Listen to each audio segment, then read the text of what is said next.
When I married Clara, I thought I had finally found peace. She was warm, kind, and carried herself with a kind of grace that made me believe in second chances.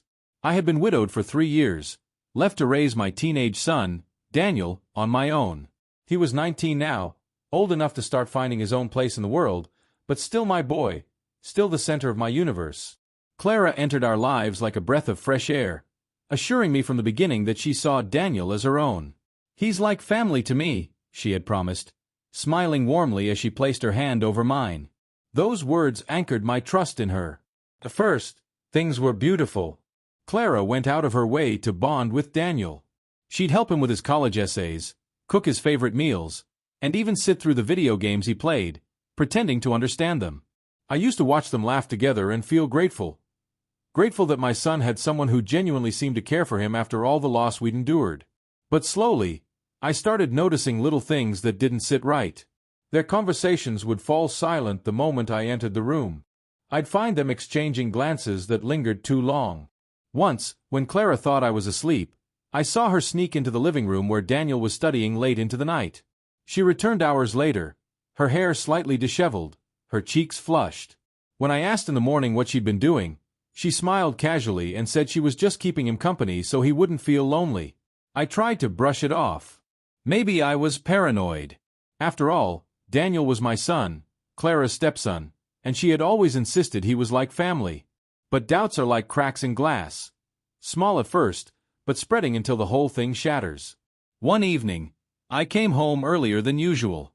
I hadn't told Clara. I wanted to surprise her with takeout from her favorite restaurant. As I walked through the front door, the house was quiet. Too quiet. Normally, Daniel's music or the hum of the television would greet me. Instead, I heard a faint sound from upstairs, muffled voices, and then a laugh. Clara's laugh. Something in my chest tightened. My steps grew heavier as I climbed the stairs, the takeout bag shaking in my hand. The door to Daniel's room was slightly ajar, and the moment I pushed it open, the world stopped. There they were, Clara and Daniel. Not sitting apart, not behaving like family, but locked together in a kiss so deep, so intimate, it made bile rise in my throat. Her hands tangled in his hair, his arms pulling her closer. For a second, they didn't even notice me. It was only when I dropped the bag of food to the floor that they pulled apart, their faces white with shock. "Dad," Daniel stammered, his voice cracking. Clara's lips parted, but no words came. My body froze, torn between rage and devastation. I wanted to shout, to break something, to demand how they could betray me in such a vile way. But no words came out. I just stood there, staring at the woman who had promised me loyalty, and at the son I had raised with everything I had left. "Tell me this isn't real," I finally whispered, my voice hoarse. "Tell me I didn't just walk in on my wife kissing my son." Clara stepped forward, tears already spilling down her cheeks. "It's not what it looks like." "Don't," I snapped, my anger finally breaking through. "Don't you dare insult me with that line." Daniel buried his face in his hands, ashamed, but not denying it. That silence was louder than any confession.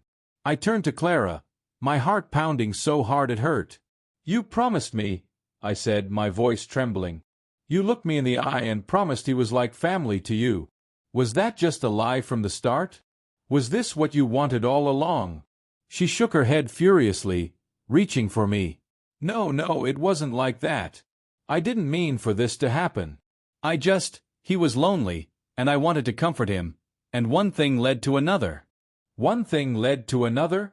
I repeated, disgust dripping from every word. "You're my wife. He's my son. And you—" My throat closed up, unable to finish. For the first time in years, I felt utterly hollow. My chest ached, not just with betrayal, but with shame. Shame that I had trusted her. Shame that I had let her into our lives. Shame that my son, the boy I had sacrificed everything for, had been part of this betrayal. I didn't rage. I didn't scream. I simply walked to the closet, grabbed a small suitcase, and started packing my clothes. Clara followed me, sobbing, begging, her voice breaking. "Please don't leave. We can fix this. It was a mistake, a terrible mistake." I zipped the suitcase shut and looked at her with eyes I no longer recognized as my own. A mistake is forgetting an anniversary. A mistake is burning dinner. This, I gestured toward Daniel's room, toward the scene burned into my memory forever. This is betrayal. And betrayal doesn't get fixed. Daniel didn't leave his room.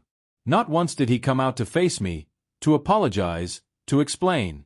That silence told me everything I needed to know about where his loyalty lay. I left that night. Walked out of my own home, my heart in pieces, my faith in family shattered. Clara kept calling, texting, pleading for forgiveness. Daniel tried once, sending me a message that said he hadn't meant for things to go that far. But I couldn't bring myself to reply. Some wounds are too deep to heal. Some betrayals cut so sharp they leave scars that never fade. I had lost my wife, my son, and the life I thought I had built, all in one cruel moment. Now, whenever I think back to Clara's words, "He's like family to me," I feel the bitter sting of irony. Because she was right in a way I could have never imagined.